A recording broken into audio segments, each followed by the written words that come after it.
खुलुमबाय नोंथांमोनखौ जोंनि बड'लेण्ड एफेयार्सआव बरायनाय जाबाय दासिम जोंनि आखायाव मोननैसो रादाबफोर दं रादाबखौ फरायथिदों आं पमिदि मारिया नैबे मेपआव नायोब्ला नुनो हागोन दुबाइखौ सिटी अफ गल्ड होनना बुंनाय जायो थामहिनबा सनानि सोहोर होननानै बुंनाय जायो दुबाइनि क्राउन प्रिन्सआ गासै बुहुमनो मिथिहोदों जे बुहुमनि गोथौसिन सुइमिं पुल बिनि गोथौथिया गासै 60 मिटार बियो दावबायारिफोरनि गोसोखौथ' बोगथाबखागोन बेजों लोगोसे बे सुइमिं पुलआव रिक्रिएशन बा जिरायनायजों लोगोसे बेयावहाय गेलेनो हागोन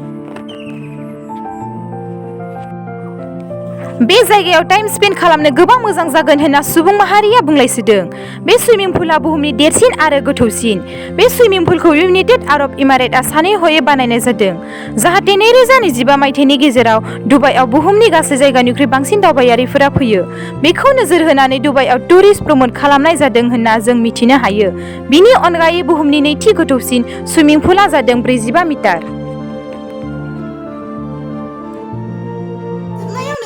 दासिम जोंनि चेनेलखौ साबस्क्राइब खालामाखैबा साबस्क्राइब खालामनानै लागोन मानोना रादाबजों लोगोसे जीके कारेन्ट एफेयार्स आरो सुंद' सल' बाथाफोरखौ खोनासंनो मोनगोन एसेनोसै गोजोन्थों